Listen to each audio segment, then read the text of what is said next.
जय हिंद दोस्तों, welcome back my new blog. और आज के ब्लॉग में फिर से जो एक डिस्कस करने वाली चीज़ है, आज थोड़ा हट के एक चीज़ मैं डिस्कस करने वाला हूँ। और ये थोड़ी रिस्की भी है लेकिन ज़रूरी भी है।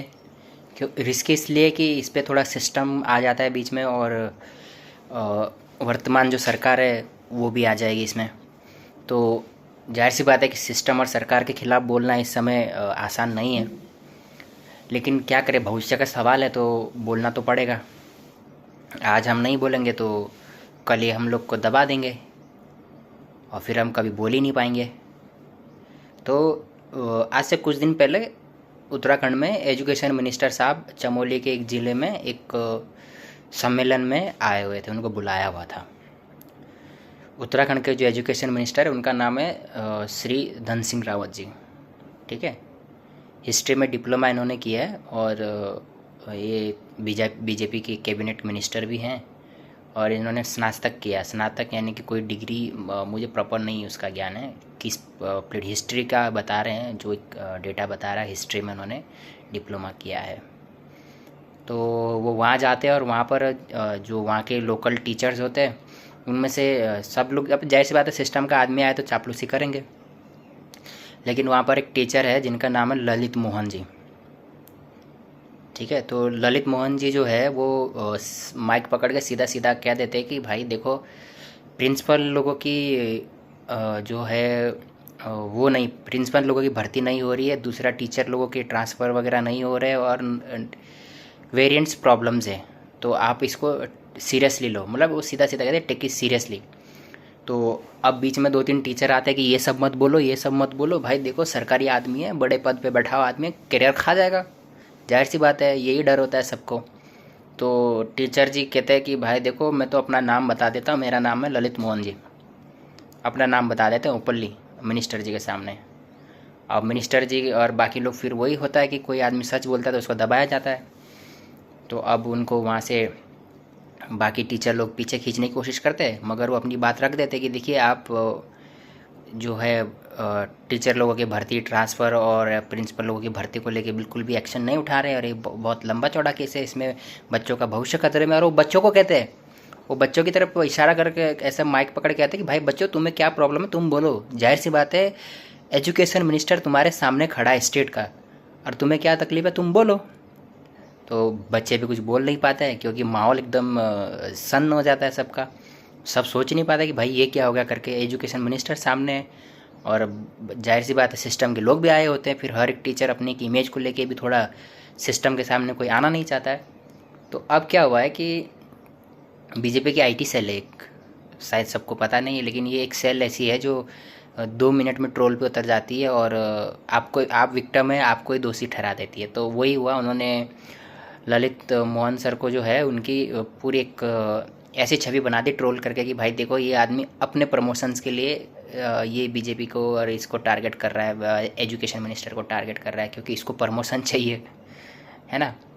तो अब इस चीज़ को मेरी नज़रिए से देखते हैं और अपन इस पर डिस्कस करते हैं कि क्या है ये एजुकेशन मिनिस्टर का झोल झपाटा और मिनिस्ट्री का क्या लफड़ा ये। ठीक है, तो सबसे पहले चलते पीछे 2014-15 में। 2014-15 में उत्तराखंड के एजुकेशन सिस्टम में थोड़े से बदलाव आते हैं। बदलाव ये आता है कि प्राइवेट सेक्टर जो है वो काफ़ी ज़्यादा एक्टिव हो जाता है। प्राइवेट सेक्टर बहुत सालों से एक्टिव है, ऐसा नहीं है, उत्तराखंड में काफ़ी सालों से एक्टिव है, बट ये 2013-14 के बाद में प्राइवेट सेक्टर बहुत ज़्यादा एक्टिव हो जाता है। अब प्राइवेट सेक्टर जो होते हैं वो कैसे होता है कि कोई बिजनेसमैन अपना स्कूल खोलता है, कोई बिजनेसमैन या कोई भी पॉलिटिशियंस अपना स्कूल खोलता है, या कोई भी आदमी जब अपना स्कूल खोलता है तो वो सरकार के साथ मिलके किसी भी प्रकार के सरकार की डिमांड पूरी करता है। अब वो सरकार किस प्रकार की डिमांड रखती है वो बीजेपी जानती होगी या कोई भी पार्टियाँ जानती है।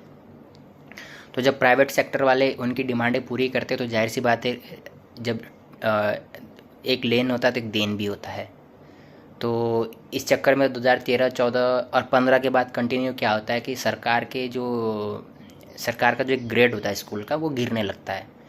ये कहाँ को देखा हाल है, सब जानते हैं, मैं इसको थोड़ा बारीकी से बता रहा आपको। तो जो सरकार के जो जितने भी स्कूल हैं इनकी हालतें काफ़ी खस्ता होने लगती है। आप बताइए कि उत्तराखंड को बने अभी 25 साल भी नहीं हुए हैं, है ना। उत्तराखंड के स्कूलों की हालत ऐसी भी नहीं कि हमारे राज्य को बने 200 साल हो गए तो चलो अब वो एक स्ट्रक्चर जो होता है वो कमज़ोर हो गया या वीक हो गया, तो अब चलो धीरे धीरे ये चीज़ें ख़त्म हो रही है। हम समझ ऐसा होता है क्या?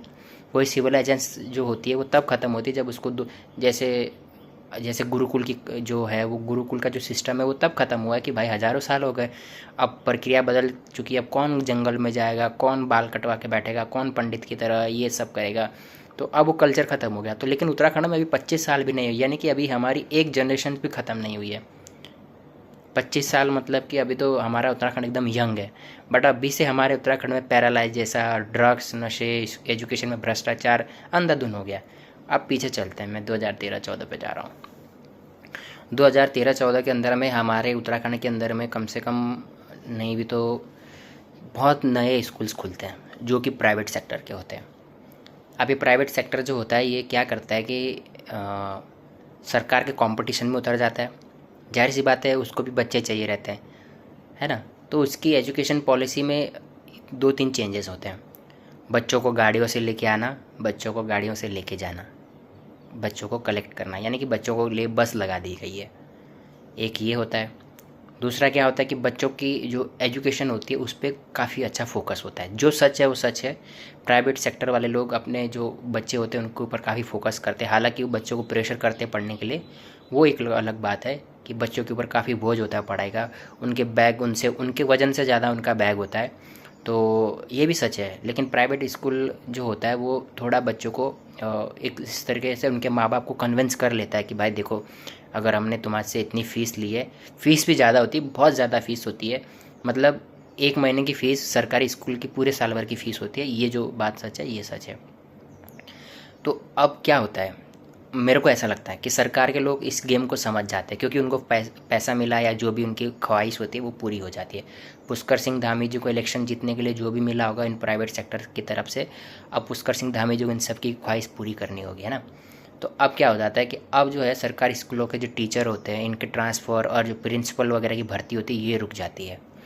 अब जब ये रुक जाती है तो फिर टीचर लोग देखते हैं कि प्राइवेट सेक्टर की जो है फ़ीस अच्छी है, वहाँ पर अच्छी उनकी फैसिलिटीज़ टीचर लोगों को होती है।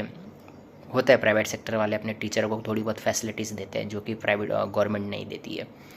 तो फिर टीचर लोगों को सैलरी को लेके एक आंदोलन होता है, 2015 या 16 के बीच में होता है वो। तो उत्तराखंड में हड़ताल शुरू हो जाती है, फिर सरकारें टीचर लोगों की सैलरीज बढ़ाती हैं। अब सैलरी बढ़ने के बाद भी क्या होता है कि उत्तराखंड के हाई कोर्ट में केस हो जाते हैं टीचर की भर्तियों को लेके, क्योंकि ट्रांसपेरेंसी नहीं है। ट्रांसपेरेंसी यानी कि पारदर्शिता नहीं है शिक्षकों की भर्ती को लेके, प्रिंसिपल की भर्ती को लेके, और किसी भी प्रकार के एजुकेशन जुड़े हुए किसी भी काम में कोई पारदर्शिता नहीं है। तो अब ये कोर्ट चालू है, कोर्ट में केस चालू है, आज 7-8 साल हो चुका है, लेकिन इस पर कार्रवाई नहीं हो रही, सुनवाई नहीं हो रही है, क्योंकि सिस्टम का ये कहना है कि जिन लोगों ने ये किया है वो लोग अपना केस वापस ले ले, तो जिसको प्रमोशन चाहिए, जिसको जो चाहिए वो सब हो जाएगा। मतलब कुल मिला के ये कि केस कौन लड़ेगा सिस्टम की तरफ से, क्योंकि सिस्टम की तरफ से कोई सिस्टम से है ही नहीं जो केस लड़ सके इस चीज़ का। अब टीचर लोग केस लड़ने को तैयार हैं। देखिए, टीचर लोग केस लड़ने के लिए क्यों तैयार है, क्योंकि वो ग्राउंड पे पढ़ाते हैं बच्चों को, उनको पता है कि स्कूल में क्या प्रॉब्लम्स है, सिस्टम में क्या कमियां हैं। तो वो जाहिर सी बात है जब सिस्टम का आदमी वहाँ खड़ा रहेगा तो सवाल पूछेगा। अब सिस्टम इसका जवाब देना नहीं चाहता है। पहले पहले आरटीआई होती थी, सूचना का अधिकार होता था लोगों के पास, और रिसेंट सरकार ने सूचना का अधिकार का जो वो एक्ट है वो ख़त्म कर दिया है। तो अब आपको उसमें सिस्टम के अंदर क्या चल रहा है, कौन अपनी मनमानी कर रहा है, कौन अपने रिश्तेदारों को प्रिंसिपल बना रहा है, कौन अपने रिश्तेदारों को टीचर बना रहा है, तो कौन अपने रिश्तेदारों को सत्ता पे बिठा रहा है, तो ये सब अब सिस्टम के लोग अपने घर पे बैठ के डाइनिंग टेबल पे डिसाइड करते हैं। पुष्कर सिंह धामी जी और उनकी पूरी टीम ये सब डिसाइड करती है। तो अब क्या हो गया कि बहुत सालों से मैं भी देख रहा हूँ सरकारी स्कूलों में टीचर 4 है, बच्चा 1 है। कहीं कहीं तो मतलब बच्चे ही नहीं हैं, स्कूल चल रहा है, टीचर रनिंग है। कहीं कहीं कंडीशन स्कूल की इतनी ख़राब है कि पूछिए मत। तो जो मेरी नज़र के स्कूल है उनकी कल्पना मैं आपको बताता हूँ कि कैसे हैं। हाई स्कूल तक के पहले पहले जब 2014-15 के आसपास हमारे इधर के लोगों ने डिमांड किया था कि हमारे यहाँ का जो क्षेत्र है वहाँ पर एक हाई स्कूल दे दीजिए, यानी कि 12वीं तक का स्कूल दे दीजिए। पहले 8वीं तक का था, एक राजकीय स्तर का एक स्कूल था। उस समय बच्चे बहुत ज़्यादा थे, तो बच्चे बहुत ज़्यादा थे तो सारे बच्चे घर से, ये लगा लीजिए कि जो हमारे इंटर कॉलेज था वो 7 से 8 किलोमीटर दूर था, तो सबको गाड़ी से जाना पड़ता था। सुबह 7 बजे का स्कूल होता है गाँव में। अब दूध की गाड़ियों में बच्चे लटक लटक के जा रहे हैं, कोई फाइनेंशियल स्ट्रांग नहीं है, कोई अपने बच्चों को इतना हर रोज़ किराया भाड़ा देना ये सब नहीं कर पा रहा है। मगर वो उस टाइम पे तो जब बच्चे ज़्यादा थे तो बच्चे, अब धीरे धीरे बच्चों ने और उनकी फैमिली ने प्लायन शिफ्ट किया। ये गेम ऐसा होता है, प्लायन शिफ्ट किया तो अपने बच्चों को लेके लोग वहीं शिफ्ट हो गए जहाँ इंटर कॉलेज था, या जहाँ मसूरी में शिफ्ट हो गए, देहरादून में शिफ्ट हो गए। तो अब बच्चों को वहीं से नज़दीक स्कूल हो गया, सब पढ़ना लिखना हो गया। अब उसके बाद 7-8 साल के बाद स्कूल आया हमारे यहाँ। अब 12वीं तक का स्कूल आया है। अब 12वीं तक के स्कूल में खाली 40 से 35 बच्चे हैं। आप कल्पना कीजिए, जब कम से कम नहीं भी तो 200 से 400 बच्चे थे, और जो पीछे की अभी जनरेशन आ रही वो भी वहीं पढ़ती, तब सरकार की आंखें नहीं खुली, तब लोग हमारे यहाँ के भीख मांगते रह गए कि स्कूल दे दो, बच्चे को तकलीफ़ है, ये है वो है। एक पूरा गैप 200-300 बच्चे, जो उसके बाद तकरीबन ज़्यादा से ज़्यादा जो मेरे को एक एवरेज आ रहा है वो कम से कम नहीं भी तो 450 के आसपास के बच्चे थे। तो अगर उस समय वो स्कूल आ जाया होता, वहाँ पे गया होता, तो ये जो 450 बच्चे जो एकदम फैमिली के साथ ट्रैवल करके अब इधर उधर प्लान करके बिखर गए हैं, कोई कहीं चला गया कोई कहीं चला गया, तो सारे बच्चे एक ही स्कूल में पढ़ते हैं। लेकिन ये आया नहीं। उसके बाद वो जाहिर सी बात है, बैच इतने सालों के अंदर तो बैच जो होता है वो निकल जाता है आगे। अब ये बैच निकल गया, अब जो बैच आया है उसमें प्रॉब्लम ये है कि उसमें से आधे से ज़्यादा जो बच्चे थे वो कोई प्राइवेट स्कूलों में एडमिशन ले चुके हैं। अब जो कुछ ऐसी फैमिलीज़ हैं जो अफोर्ड नहीं कर पा रही एजुकेशन, तो उनके बच्चे वहाँ पढ़ रहे हैं। तो अब उन बच्चों की जो संख्या है वो 50 से 60 है, और स्कूल जो है वो अब इंटर कॉलेज है। यानी कि कैसा स्कूल जो 12वीं तक का है और वहाँ पर टीचर भी पूरे हैं लेकिन बच्चे कम हैं। अब जाहिर सी बात, इतना बड़ा स्कूल खोल के दिया तो सरकार को इनकम भी होनी चाहिए। 60 बच्चों में सरकार को क्या इनकम होगी, क्योंकि 60 बच्चों के पीछे जो टीचर है उनकी तनख्वाह कम से कम 5 लाख रुपए होगी, क्योंकि हर टीचर इस टाइम पे एक अपने सब्जेक्ट के हिसाब से उसको फीस मिलती है। सारे टीचरों की सेम सैलरी नहीं होती है। तो अब सरकार क्या देखती है कि भाई देखो, सिस्टम से कमाई तो हो नहीं रही है, तो अब धीरे धीरे इन स्कूलों को ख़त्म कर देते हैं। यानी कि कहीं प्रिंसिपल नहीं दिया तो अब वहीं पर टीचर को, किसी एक टीचर को कह दिया कि आप संभाल लीजिए, क्योंकि प्रिंसिपल की सैलरी कहाँ से देंगे। अब आपको प्रिंसिपल देंगे तो आपको सैलरी देनी पड़ेगी पॉकेट से, ठीक है। तो अब ऐसा होता है, अब कहीं एक सब्जेक्ट का टीचर नहीं है।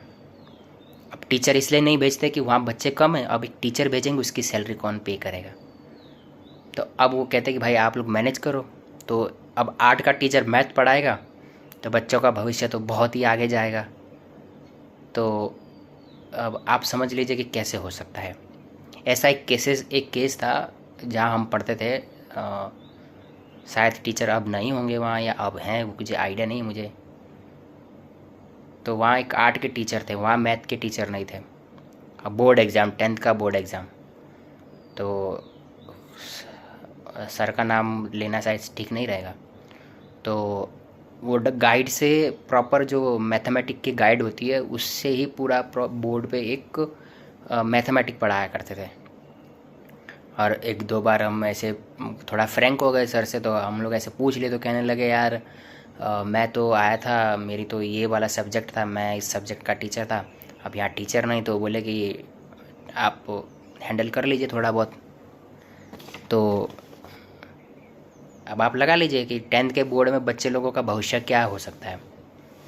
उस सब्जेक्ट में कुछ ही बड़े मुश्किल से बच्चे पास हुए, वो भी मैथ के सारे बच्चों के लगे हुए बढ़िया से। तो अब आते हैं प्राइवेट स्कूलों में। सरकारी सिस्टम ख़त्म हो गया, सरकार ने मिली भगत से अपना सिस्टम ख़त्म कर दिया। अब सरकार के पास बहाना हो गया कि देखो, सरकारी स्कूलों में अगर हम फंड भेजें या टीचर भेजें तो सरकारी स्कूलों में बच्चे नहीं हैं। एक दीवार समझ लीजिए, उसी शहर में प्राइवेट स्कूल भी है, उसी शहर में सरकार का स्कूल भी है। सरकार के स्कूल में बच्चे हैं खाली 20 और 40, प्राइवेट स्कूलों में बच्चों की डबल शिफ्ट लग रही है। आप कल्पना कीजिए कि वही क्षेत्र है, वही एक सेंटर है जहाँ पर अभी सरकारी स्कूल है और जहाँ उसी के कुछ दूरी पे चल के एक प्राइवेट स्कूल है। प्राइवेट स्कूल में बच्चों की डबल शिफ्ट लग रही है, यानी कि जो कुछ बच्चे सुबह 7 से 1 पढ़ते हैं और कुछ बच्चे 1 से शाम को 5 पढ़ते हैं। उनके पास इतने बच्चे हैं कि उनको अपने टीचरों को डबल शिफ्ट में पढ़ाना पड़ रहा है। और यहाँ सरकार के बच्चे जो हैं, सरकारी स्कूल के जो दफ्तर के लोग हैं, इनके पेट पे खुजा खुजा के छेद हो गया है भाई। चलो अब आगे चलते हैं कि सिस्टम कितना नाकाम है उत्तराखंड का और ये किस तरह से काम कर रहा है आपके आने वाले भविष्य के लिए। मुझे पता है कि ये रिस्की है मेरे लिए, है ना, क्योंकि सिस्टम के खिलाफ बोलना अलग बात है, लेकिन इस समय बीजेपी है, सरकार की बीजेपी की सरकार है और 10 साल से बीजेपी सत्ता में है उत्तराखंड के अंदर में। क्लीन स्वीप किया है बीजेपी ने, पूरी की पूरी सीट बीजेपी को गई है सारे राज्य से, जितने यहाँ पे 13 जिले से पूरा टोटल बीजेपी को वोट आया है। उसके बाद भी बीजेपी ये हाल है। अब आगे सुनते क्या है, ये बीजेपी कैसे काम करती है। आज से कुछ साल पहले एक केस आया था जिसका नाम है अंकिता भंडारी, रेप केस था वो, ठीक है। उस रेप केस में बीजेपी के एमएलए थे, उनका बेटा पुरोहित, पुलकित पुरोहित कुछ तो नाम है उसका, वो इन्वॉल्व था, मेन मास्टरमाइंड वही था। तो उसके बाद आज तक उसमें कोई लेना देना नहीं है, क्योंकि बीजेपी का क्या है, उनको अपने पॉलिटिशियंस कैरियर को क्लीन रखना होता है, उसको आम जनता से ऐसा कुछ लेना देना नहीं है, ठीक है। वो दूसरे स्टेट की बात करूँ मैं, जैसे योगी जी का उत्तर प्रदेश की बात करूँ, तो उनके यहाँ की जो ट्रांसपेरेंसी है या जो उनका एक्शन है वो अलग ही लेवल है। उनके यहाँ काफ़ी ज़्यादा इम्प्रूवमेंट हो गया है। एक आप सोचिए कि एक साधु, एक संत जब अपने परम शक्ति के ऊपर हो तो वो किस प्रकार से विकास करता है। उनके राज्य की स्थिति काफ़ी अच्छी है, क्योंकि उनके राज्य की संख्या, उनके राज्य का जो क्षेत्रफल है वो हमारे उत्तराखंड के हिसाब से बहुत ज़्यादा है, ठीक है। अब मैं बताता हूँ कि हमारे उत्तराखंड का ये जो ब्लैक मनी चल रहा है शिक्षा के नाम पे, इसका कैसा गेम होता है और यहाँ से हमारे बच्चे कैसे बर्बाद हो रहे हैं। उत्तराखंड में आप सभी को पता है, पूरे देश में सबको पता है कि कितने सारे एग्ज़ाम आजकल लीक हो जाते हैं। सरकारें किस प्रकार से पहले फ़ीस फंड जमा करें। मैंने पहले भी एक वीडियो में बताया था कि सरकार क्या करती है, इलेक्शन का टाइम आएगा उसके कुछ साल पहले, यानी कि 1-1.5 साल पहले, ठीक है, एक स्कीम निकालेगी कि सरकार ना एक भर्ती निकाल रही है, इसके लिए फॉर्म भरिए, ठीक है। मान के चलिए उत्तराखंड में अभी 3-4 चीज़ें चल रही है। अब 3-4 चीज़ों में मतलब ये लगा लीजिए कि यंग जनरेशन्स की बात मैं कर रहा हूँ, जो नए बच्चे जो अभी 24 से 25 साल के ऊपर है या 20 से 21 के बीच में, जिनको अभी नौकरियों की तलाश है, जो अपने भविष्य ढूंढ रहे हैं शिक्षा के क्षेत्र में या किसी भी क्षेत्र में सरकार के साथ काम करने को लेके। तो अब वो मान के चलिए अब वो निकालेंगे फॉरेस्ट डिपार्टमेंट के लिए, एक उनको फॉरेस्ट डिपार्टमेंट के लिए वर्कर चाहिए और उत्तराखंड पुलिस के लिए लोग चाहिए। तो अब ये लोग कैसा काम करेंगे, ठीक है। अब इलेक्शन आने के टाइम पे फंड चाहिए रहता है सरकारों को इलेक्शन जीतने के लिए। तो अब ये 3-4 स्कीम निकालेंगे। एक तो निकालेंगे फॉरेस्ट डिपार्टमेंट की भर्ती, एक निकालेंगे पुलिस फोर्स के लिए, और एक निकालेंगे किसी भी प्रकार की कोई ऐसी भर्ती जो ठीक है। तो अब इन सब चीज़ों का लेना देना क्या होता है, इसका जो एडमिशन फ़ीस होती है, फॉर्म वगैरह भरे जाते हैं, इसका पैसा किसके पास जाता है, इसका पैसा जाता है सरकार के पास। क्योंकि जब आप फॉरेस्ट डिपार्टमेंट के लिए फॉर्म भरोगे तो इसके जो फॉर्म के जो पैसे होते हैं वो सरकार को देने पड़ते हैं, जैसे कि एक एडमिशन फ़ीस होती है जो स्कूल को जाती है। तो अब ये जो फॉरेस्ट डिपार्टमेंट के फॉर्म भरेंगे बच्चे, कम से कम 1 लाख भर्ती होगी, लेकिन उस 1 लाख भर्ती के लिए 10 लाख बच्चे जो हैं, 10 लाख बहुत ज़्यादा हो गया, लेकिन 5 लाख तो मिनिमम आप मान के चलिए, 5 लाख बच्चे अपना भविष्य ढूंढेंगे, ठीक है। अब इस गेम को आप पूरा समझिए, मैं बहुत बारीकी से बता देता आपको कि उत्तराखंड का भविष्य और उत्तराखंड के कमल के फूल ने कैसे आप लोगों का फूल बना दिया है, इसको आप समझिए, ठीक है। तो ये कमल का फूल क्या करेगा, इसके जो लोग हैं ये क्या करेंगे, अब इन भर्तियों को पूरा ओपन मार्केट में लेके आएंगे। अब बच्चे भर भर के रात दिन लगे हैं फॉर्म भरने में, फॉर्म के पैसे जमा हो गए, करोड़ों रुपए जमा हो गए, क्योंकि 5 लाख मिनिमम मैं मान रहा हूँ, 5 लाख बच्चे हर एक फॉर्म को भरेंगे, वो तीनों चारों फॉर्म भरेंगे, क्योंकि बच्चे लोग भी ये सोचते हैं कि इसमें नहीं निकले तो उसमें निकल जाएंगे, सबकी तैयारी कर लेते हैं एक बार में, है ना। क्योंकि सबके एग्ज़ाम की डेट मिनिमम क्या होता है कि आसपास में ही होती है, आगे पीछे थोड़ी होती है, और मिनिमम सबके एग्ज़ाम का डेट भी सेम ही होता है। तो अब ये तीनों चारों फॉर्म भर लिए, फॉर्म के पैसे आ गए सरकार के पास। उसके बाद बच्चे लोग कोचिंग वगैरह लगाएंगे, घर छोड़ के आएंगे, शहरों में रूम किराए भाड़ा, इनके दुनिया भर की कॉपी किताबें कोर्स वगैरह ये सब चीज़ें करेंगे। तो इन सब से भी रिलेटेड पैसा सरकार के पास ही जाता है, ठीक है। प्राइवेट सेक्टर के पास जाता है, कोचिंग सेंटर वालों के पास जाता है, कोचिंग सेंटर के पास इसका फंड सरकार के पास भी जाता है, क्योंकि कोचिंग सेंटर इतने सारे बच्चों को पढ़ाते, कहीं ना कहीं कुछ तो पैसा सरकार के पास जाता है।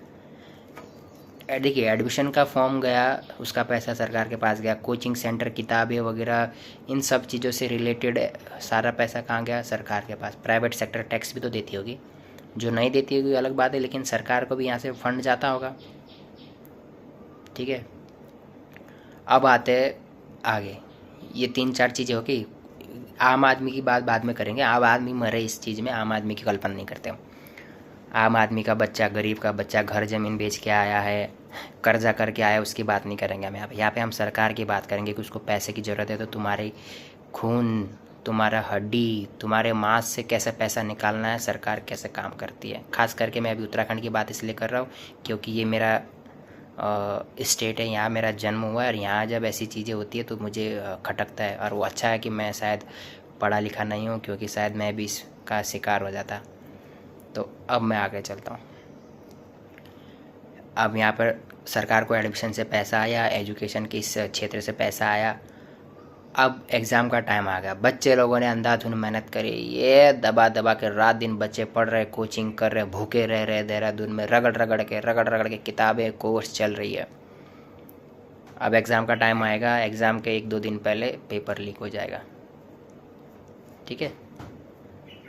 अब ये पेपर लीक हो जाएगा, अब आप बताइए, अब पेपर लीक हो गया, पेपर लीक होगा 4-5 लोगों के बीच में, 10 लोगों के बीच में। अबे 5 लाख बच्चे, इनका भविष्य, इनका पैसा लेना देना गया। सरकार को इससे पूरा बेनिफिट हुआ, फॉर्म के पैसे गए, एजुकेशन से रिलेटेड इन सब चीज़ों के टैक्स वैक्स वगैरह सब गए, सरकार का कोटा पूरा हो गया। अब अगर सरकार एग्ज़ाम दिलाएगी तो इनमें से 5 लाख लोग में से 1 लाख लोग अगर सेलेक्ट करने थे, एक एवरेज अगर देती है सरकार की इतनी भर्ती है, तो अब इन 1 लाख लोगों को सैलरी देनी पड़ेगी, 1 लाख लोगों को पोस्ट देनी पड़ेगी, 1 लाख लोगों को करेक्ट कुछ ना कुछ फैसिलिटीज़ देनी पड़ेगी। तो ये काम सरकार क्यों करेगी? क्यों सरकार अपना जो इन्होंने इतना पैसा कमाया, क्यों ये आम आदमी के ऊपर या इस तरह की जो स्कीम निकाली इसको पैसा क्यों देगी, है ना। तो इससे अच्छा सरकार क्या करती है, अपने लोगों से बोल के पेपर लीक करवा देती है। इसके कोई एविडेंस नहीं है मेरे पास, लेकिन ऐसा कैसे हो सकता है कि एक सिस्टम के अंदर बैठे हुए लोग, एक सिस्टम के अंडर में काम करने वाला एक कंप्यूटर जिसके अंदर से कभी हमको ये पता नहीं चलता कि अगला मुख्यमंत्री कौन बनेगा, उसके अंडर में काम करने वाले लोगों से पेपर लीक हो जाता है, 5 लाख बच्चों का भविष्य खराब हो जाता है, लेकिन उत्तराखंड में कौन सीएम बनेगा, कौन कुर्सी से उतरेगा, ये किसी को पता नहीं है।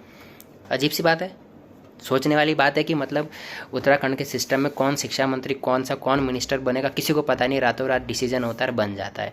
वो चीज़ें कभी लीक नहीं होती, लेकिन 5 लाख बच्चों का भविष्य यहाँ पर एग्ज़ाम से 4-5 दिन पहले लीक हो जा रहा है। बड़े विचित्र और बड़े ही गंभीर समस्या है ये। तो अब यहाँ पर क्या होता है, देखिए, अब गेम शुरू क्या होता है मैं आपको बताता हूँ। सरकार का अपना फंड हो गया, अब अगर बच्चे विरोध करेंगे तो पिटेंगे भी बच्चे ही, लाठी चार्ज भी बच्चों के ऊपर होगा, यानी कि हमारा पैसा भी गया, हमारा वक्त भी गया, हमारी लाइफ भी बर्बाद हुई। अब नतीजन मार भी हम ही खाएंगे। फिर हम लोग पुलिस स्टेशनों में भर के भर्ती भी होंगे, फिर हमारे माँ बाप आके हमको छुड़वाएंगे भी। गेम समझे हो भैया आप पढ़ो, पैसा लगाओ, हम लीक करेंगे पेपर, उसके बाद तुम आंदोलन करो अपने हक के लिए। कौन सा हक तुम्हारा हक है ये मैं नहीं जान पा रहा हूँ, ये तुम जान पाओ भाई, जो पेपर वगैरह देते हैं, जिनके पेपर ख़राब होते हैं, जिनके कैरियर के एल लगे पड़े, वो समझते होंगे, ठीक है। तो अब इतना सब करने के बाद पिटो भी तुम। अब पिटने के बाद, क्योंकि जाहिर सी बात है तुम आंदोलन में थे तो तुम पिटोगे, अब पिटने के बाद जाहिर सी बात है पुलिस स्टेशन में तुम्हारे माँ बाप भी आना पड़ेगा कि भाई छुड़ो हमारे बच्चे को, है ना। फिर वहाँ छोड़ने के लिए भी पैसे देने पड़ते हैं भाई, क्योंकि तुम्हारे बेटे के ऊपर ये धारा लगी है। अगर तुम चाहते हो कि तुम्हारे बेटे का कैरियर आगे सही हो, जो कैरियर ख़त्म हो चुका है, ठीक है, यहाँ पेपर लीक होने से बच्चों का कैरियर ख़त्म हो चुका है, लेकिन ये नया कैरियर शुरू हुआ है पुलिस स्टेशन से। ध्यान रखो इस चीज़ को, सिस्टम बड़ा गजब है हमारे देश का। पेपर लीक हो गया ऑलरेडी, बच्चों का ये 2-3 साल या जिन्होंने मेहनत की भर भर के, ये कैरियर ख़त्म हो चुका है। अब नया कैरियर ये है कि तुम्हारा बच्चा पुलिस स्टेशन में आया है, तुम्हारे बच्चे के ऊपर सरकारी ज़मीन तोड़ने का केस है, पुलिस के ऊपर हाथ उठाने का केस है। जाहिर सी बात है तुम लोग लाठीचार्ज करोगे, बच्चा अपने बचाव में तो आएगा ना, लेकिन पुलिस है भाई, उत्तराखंड की पुलिस तो और महान है। अब मैं पर्सनली उत्तराखंड की पुलिस को ब्लेम कर रहा हूँ यहाँ पे, मेरे को मारना मत भाई, मेरे को लगता बहुत है। तो अब माँ बाप को ये चीज़ें बोली जाती है कि देखो तुम्हारे बच्चे ने सरकारी ज़मीन तोड़ी है, पुलिस के ऊपर हाथ उठाया है, ठीक है, अब तुमको अगर अपने बच्चे का कैरियर क्लीन चाहिए, यानी कि अगर तुम्हारे बच्चे के ऊपर एफआईआर नहीं करनी है, ये बेसिकली ये इंडिया का पहला वो स्टेप है, पुलिस वालों का पहला स्टेप होता है ऐसा, सरकारी कर्मचारियों का, कि अगर तुम्हारे बेटे के ऊपर एफआईआर करनी है तो तुम बता दो, अगर नहीं करनी है तो इतना लगेगा, ये दे दो, और अब तुम्हारे बच्चे के ऊपर कोई एफआईआर नहीं होगी और इसको बेगुनाह करके मतलब छोड़ दिया जाएगा, ऐसे छोड़ दिया जाएगा। अब कौन सा माँ बाप चाहेगा कि भाई उसका बच्चा इस तरह के लफड़ों में फंसे, है ना। तो पहले उन्होंने यहाँ अपनी ज़मीनें बेची, घर बार बेचा, अब अपने बेटे को बचाने के लिए ये फुटपाथ पे आ गए। सरकार का यहाँ कुछ नहीं गया, सरकार का यहाँ कुछ नहीं गया, सरकार अपनी एसी में बैठी हुई है मस्त, अपने बच्चे उनके बाहर पढ़ रहे हैं, इंग्लिश मीडियम में पढ़ रहे हैं, प्राइवेट सेक्टर में करोड़ों रुपए दे के पढ़ रहे हैं, एक क्लास फैसिलिटी मिल रही है, सब कुछ है, एसी है, सब कुछ है। कॉलेज में जहाँ पढ़ते होंगे वहाँ पे भी उनको हर तरह की फैसिलिटीज़ होती होगी, क्योंकि जाहिर सी बात है भाई मंत्री साहब की फैमिली है। बधाई हो मंत्री साहब के बच्चों को, बहुत बहुत मुबारक हो कि आप ऐसे घरों में पैदा हुए जहाँ आपके माँ बाप आपको वो सुविधा दे सकते हैं जो हम लोग सपने में भी नहीं सोचते। बधाई, जलते नहीं हम आपसे, हम बिल्कुल भी आपसे कोई जलन नहीं है, क्योंकि आपके माँ बाप ने इतनी मेहनत की है वहाँ तक पहुँचने के लिए, तो जो सपना आपके माँ बाप का होगा वो आप पूरा कीजिए, है ना। इससे जलना क्या है, मतलब ठीक है आपके माँ बाप आपको इंग्लिश मीडियम में वुडस्टॉक, डॉन बॉस्को और इंटरनेशनल स्कूलों में पढ़ा रहे, तो अच्छी बात है, अचीवमेंट है ये आपके माँ बाप की, है ना। तो अब चलते हैं फिर पीछे कि और क्या क्या सिस्टम में, ये मेरा एग्जर्वेशन था जो मैंने आपको ये गोल गोल खिचड़ी पकाई। अब पीछे चलते हैं कि प्रॉब्लम क्या है। प्रॉब्लम ये है कि जो भर्तियां होती है, जो भर्ती की प्रक्रिया है ना, वो एक कंटिन्यू नहीं है, अनियमित है। अनियमित बोले तो एक बार भर्ती करवा दी, अब उसके बाद नेक्स्ट लेवल जो है उसको भूल ही जाते हैं। वही वो जो मैंने पहले बताया कि यहाँ बच्चे कम है तो प्रिंसिपल नहीं भेजेंगे, सैलरी देनी पड़ेगी सेम वही चीज़ें। अब जो भर्ती होती है उसमें भी प्रॉब्लम है, क्योंकि भर्ती में क्या है, धांधलियाँ चलती है, पैसा दो, है ना। यस, अब ये ऐसा सरकारें कर रही है, अभी रिसेंट सरकार ऐसी कर रही है। मेरे को इसके एविडेंस मेरे हाथ में नहीं है, क्योंकि मैं उत्तराखंड में रहता नहीं हूँ, और ये नहीं है कि मुझे ये पता नहीं है कि हाँ सरकारें क्या कर रही है, लेकिन ये है, ये सिस्टम के अंदर में भ्रष्टाचार इतना है कि अगर अब कोई टीचर कहीं परमिशन या कहीं एडमिशन जाना चाहता है, अगर उसकी कहीं भर्ती होती है, तो अगर सरकार ईमानदार है तो जहाँ पोस्ट डाला टीचर का उसको वहाँ जाना पड़ेगा ना। अगर सरकार ने सेलेक्ट किया कि फलाना जो आदमी है ये इस क्षेत्र में जाएगा पढ़ाने के लिए, तो उसको जाना पड़ेगा।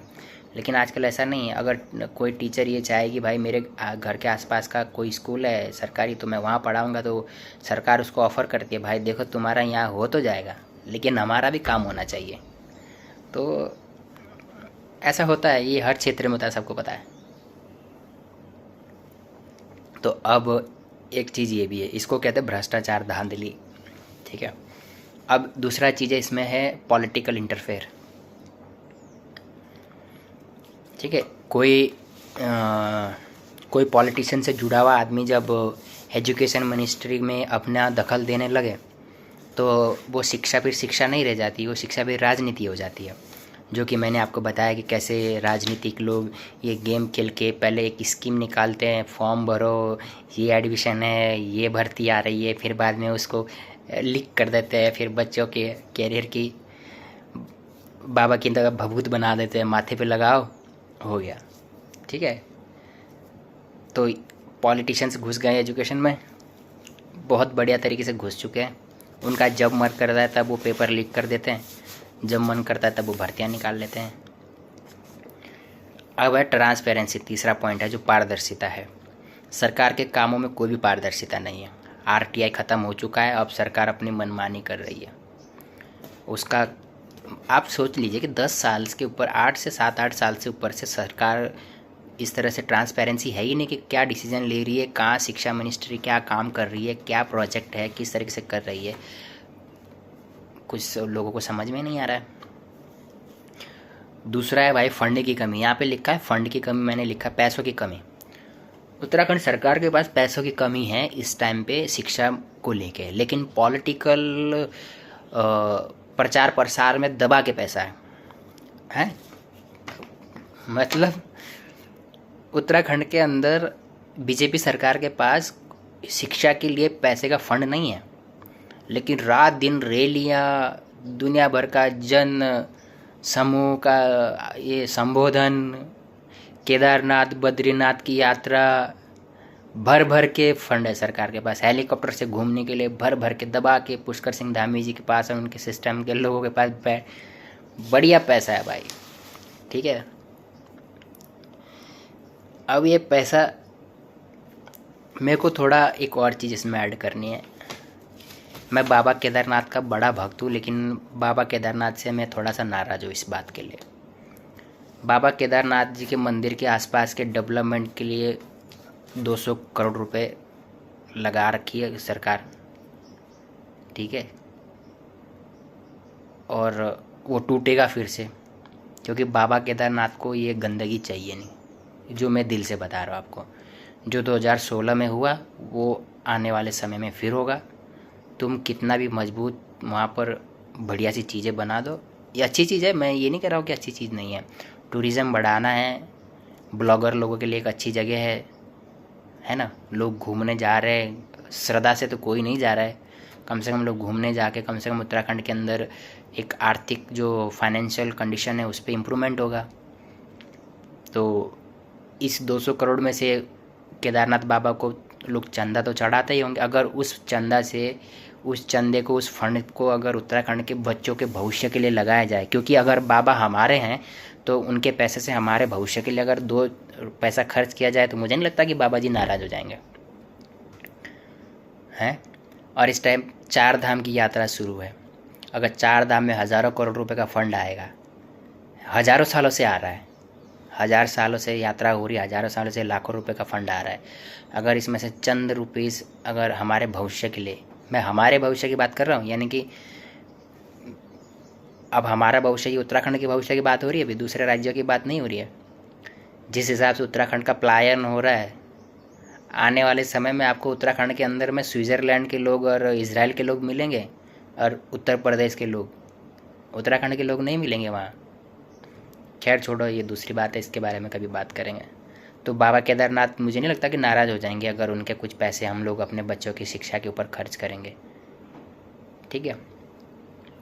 पहले तो हमारे उत्तराखंड के जो 4 धाम के जो मंत्रिमंडल है, जिनके पास 4 धाम की पूरी व्यवस्था है, अगर वही अपने इन मंदिरों के पैसों से शिक्षा के ऊपर कुछ काम करते तो सरकार को यहाँ आने की ज़रूरत ही नहीं थी। क्योंकि सरकार, छोड़ो ये अलग ही बात है, फिर वो एक लोग कहेंगे हम धर्म विरोधी बातें कर रहे हैं।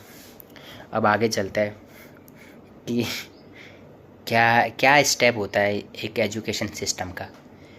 एजुकेशन सिस्टम में सबसे पहले आती है सरकार। सरकारें पॉलिसी बनाती है, सरकार फंड बनाती है, सरकार डिसाइड करती है कि क्या एजुकेशन की जाएगी बच्चों को, ठीक है। मैं आपको छोटे छोटे एग्जांपल देता हूँ। हमारे पास CDS general Bipin Rawat sir, शहीद जनरल बिपिन रावत सर।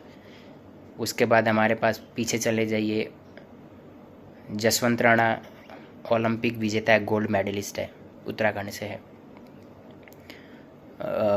उसके बाद अपने ऋषभ पंत क्रिकेटर है, प्रवीण नेगी पुराने क्रिकेटर है।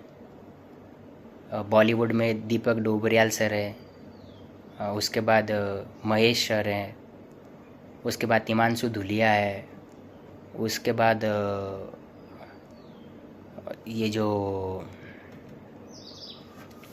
हाँ, क्या नाम है, सिंगर है 3-4 बॉलीवुड के, जुबिन नौटियाल है।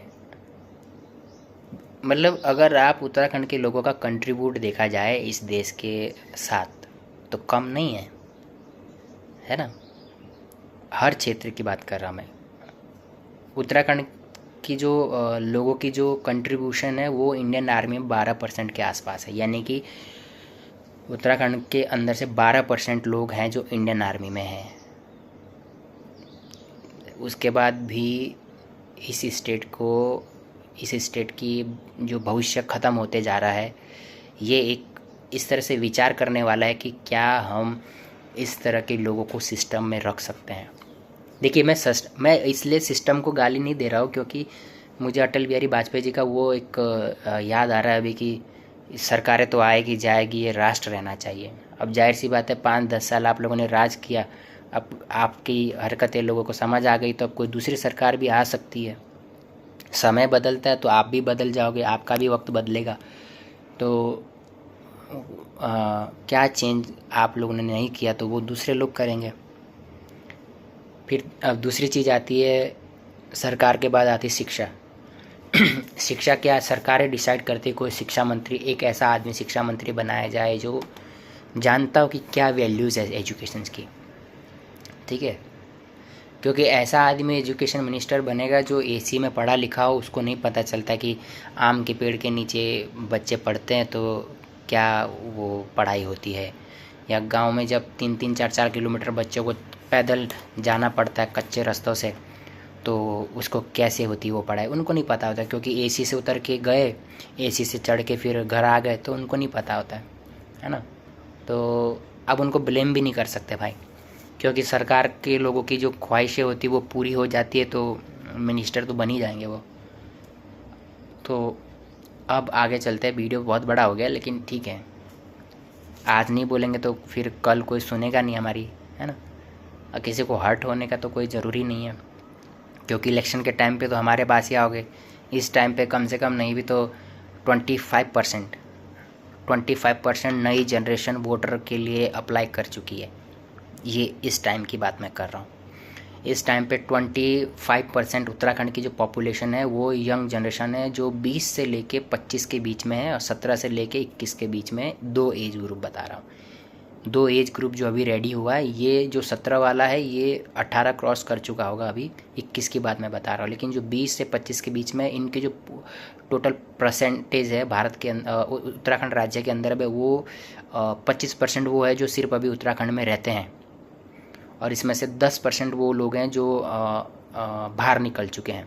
यानी कि जिन्होंने होटल लाइन चूज़ की है, जो होटल लाइनों में रहते हैं, या जो अपने किसी भी प्रकार के काम को लेके बाहर रहते हैं, उनका उत्तराखंड में अभी उतना लेना देना नहीं है, क्योंकि अपनी फैमिली को शिफ्ट कर चुके हैं, पलायन कर चुके हैं, छोड़ चुके हैं उत्तराखंड को। ज़मीनें होगी उनकी, लेकिन क्योंकि उत्तराखंड में जब फैसिलिटीज़ नहीं है, वो चीज़ें नहीं है, तो लोग अपने भविष्य को अंधकार में नहीं देखना चाहेंगे। आज के टाइम पे 21वीं सदी में मोदी जी कहते हैं ये 21वीं सदी का भारत है, हम टेक्नोलॉजी में यहाँ चले जाएंगे, हम वहाँ चले जाएंगे। हमारे पुष्कर सिंह धामी जी कहते हैं कि भाई साहब तुम कहीं जाओ मत, हम तुम्हें यहीं से निचोड़ के तुम्हें यहीं दबा देंगे, यहीं दफना देंगे। तो ऊपर से कमल का फूल गाड़ देंगे, नीचे बढ़िया से तुम्हारी कब्रें खोद देंगे, ऊपर से कमल का फूल डाल के पानी भर के एक तालाब बना देंगे बढ़िया सा, जो कर ही रहे रिसेंटली। तो अब बढ़िया एक चीज़ चल रही है। जो सबसे छोटा स्तंभ होता है किसी भी राष्ट्र का, वो था शिक्षा, है ना। 1947 के बाद में भारत पीछे रहा क्योंकि हमारी एजुकेशन अच्छी नहीं थी। फिर धीरे धीरे इम्प्रूवमेंट हुई तो आज हम एक अलग लेवल पे हैं। सेम वही चीज़ें हमारे उत्तराखंड के राज्य को बने अभी 25 साल भी नहीं हुए। 25 साल में हमारे राज्य की शिक्षा प्रणाली लड़खड़ा गई है। लड़खड़ा क्या गई है, फुटपाथ पे आ गई है। उत्तराखंड के बच्चे, माँ बाप कभी नहीं चाहते भाई उनके बच्चे फुटपाथ पे आए, वो भले ज़मीनें बेचे, पलायन करे, कुछ भी करे, अपने बच्चों को पढ़ा ही लेंगे।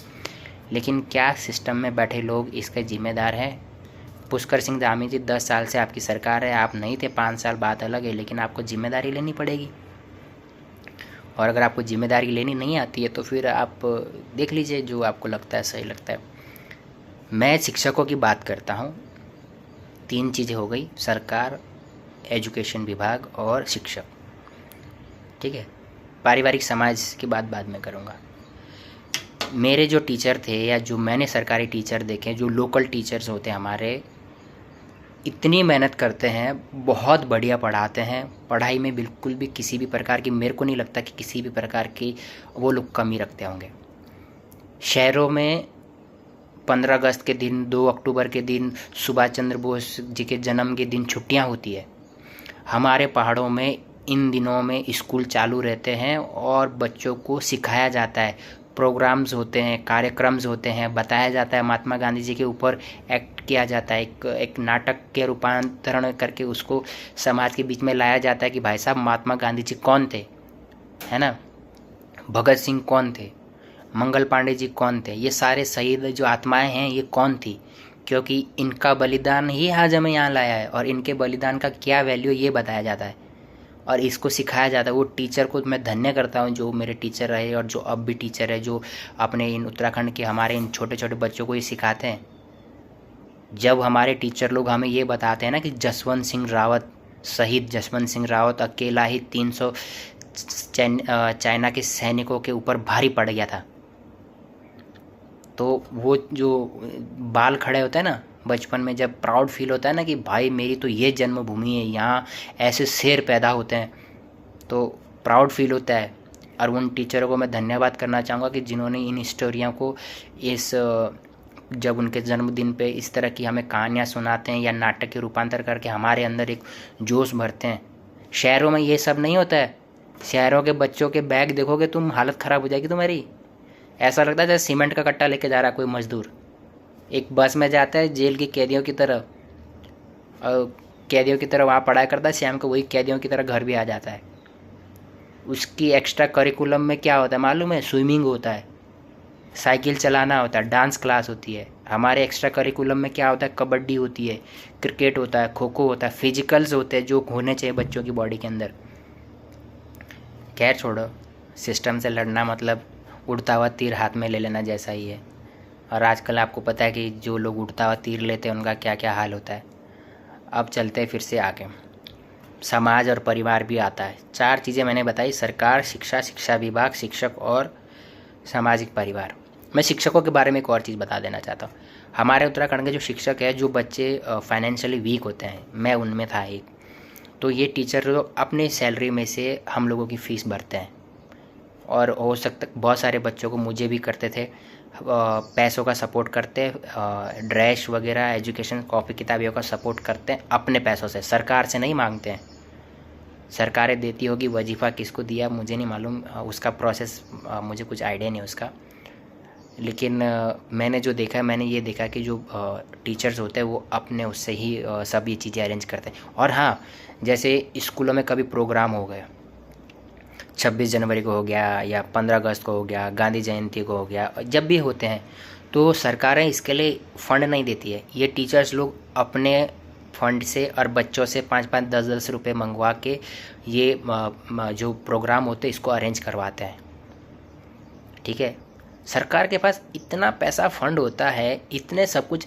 नेता वेताओं को एसी में रहने के लिए इतने, तो एसी के बिल भी इनके ज़्यादा ही आते होंगे जितना एक मान के चले, अगर एक 15 अगस्त को एक प्रोग्राम करवाना है तो उसमें कितना पैसा लगता होगा। 200-300 बच्चों के लिए एक नाश्ता, एक चाय या कोई ठंडा कुछ, या कुछ एक इनाम, ताकि थोड़ा सा माइक लगा दिया, 1-2 चांदनी वगैरह बांध दी, दरिया तो स्कूल में होती है।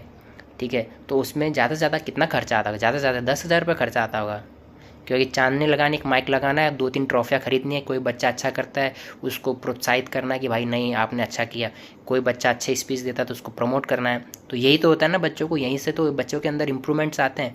अब इसके लिए टीचर लोग अपने पैसे से ये चीज़ें अरेंज करते हैं। सरकार के पास 10,000 रुपये भी देने के लिए नहीं है एक प्रोग्राम के लिए। इनके घरों के एसी के बिल जो हैं वो 20-25 हज़ार रुपये पर मंथ के आते हैं। मतलब कल्पना करो आप किस दिशा में जा रहा है हमारा राज्य। अब दूसरे क्षेत्र की बात करूंगा तो फिर तो जाने दीजिए। शिक्षा जो सबसे छोटी इकाई है हमारे राज्य की, जहाँ से हमारे आने वाला भविष्य डिसाइड होने वाला है, उसकी ये दुर्दशा है, तो फिर आप दूसरे प्लेटफॉर्म की बात करोगे तो फिर तो हो ही गया। अब मैं इतना सब कुछ बोल रहा हूँ, मुझे आज मैं सच्ची बताऊँ, मैंने धन सिंह रावत जी जो एजुकेशन मिनिस्टर है, इनकी विकीपीडिया पेज देखा था भाई साहब। विकीपीडिया में इनके बारे में एक ही लाइन है कि ये स्नातक डिग्री इनके पास है, उसके बाद इनका कोई भी बायोडाटा नहीं है। अब सिर्फ एक ही लाइन में इनकी पूरी डिग्री, स्नातक डिग्री है इनके पास कोई, उसके बाद इनका कोई बायोडाटा ऐसा नहीं कि ये इन्होंने कितना कौन सा क्या कुछ किया है, कुछ भी नहीं है। ठीक है, एक एक्सपीरियंस बंदा जो होता है, जिसके पास अगर एजुकेशन मिनिस्ट्री दी गई है तो उसका एक्सपीरियंस कितना है, कितने साल उसने किस फील्ड में काम किया है, कितने साल कैबिनेट में रहा है, कितने साल राज्यसभा में रहा है, कितने साल उन्होंने कोई मिनिस्ट्री को सपोर्ट किया है, उस तरह का कोई भी डेटा उनका विकीपीडिया पे नहीं है।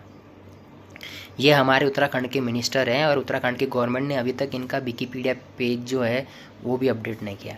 अब मान के चलिए कोई फॉरेनर हमारे देश में आए और उत्तराखंड स्टेट में आए और हमारे धन सिंह रावत जी से पूछे कि रावत जी बताइए ज़रा क्या है आपके देश का भविष्य, तो बोलेंगे भाई साहब ये क्वेश्चन तो सिलेबस में ही नहीं था, आपने ये क्यों पूछ लिया, ये आपने देशद्रोह का काम कर लिया।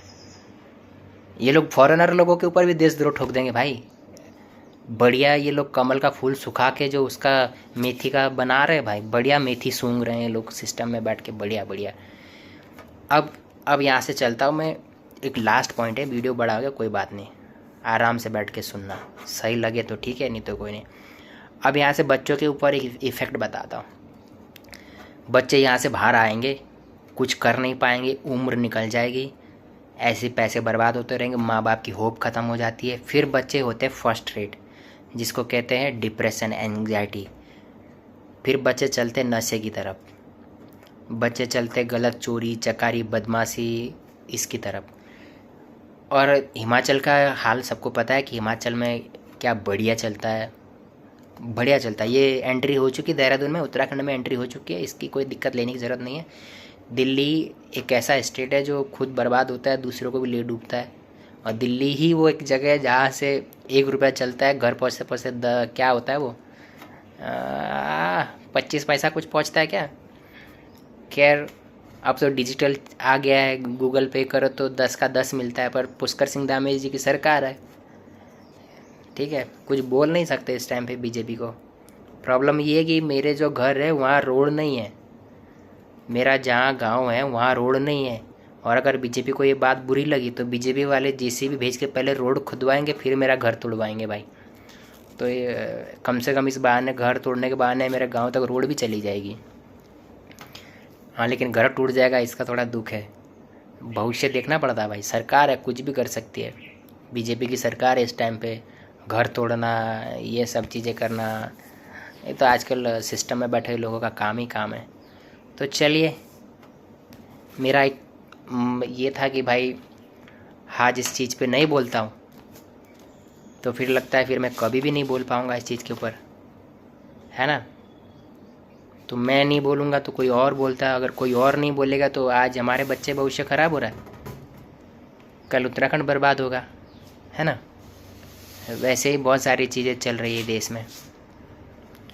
तो आप सभी जो उत्तराखंड से हैं, मेरी रिक्वेस्ट है आपसे, कमेंट करके अगर आप सपोर्ट कर सकते हैं तो अच्छी बात है, और नहीं कर सकते हैं तो भी अच्छी बात है, क्योंकि अगर आप पैसे वाले हैं तो आपके बच्चे तो अच्छी जगह पढ़ लेंगे, ठीक है। लेकिन जो मेन भविष्य है जिसकी बात की जा रही है, जिसका मैं आपको समझाना चाह रहा हूँ कि उत्तराखंड कहाँ जा रहा है, तो फिर देख लीजिए जैसा आपको सही लगे। बाकी बाबा जी के हाथ में छोड़ देते हैं। 2016 में उन्होंने अपनी आँख खोली थी तो सबको बताया था कि वो क्या है, तो अब बनाइए, देखते हैं कब उनकी एक आँख फिर खुलती है। तो जय हिंद।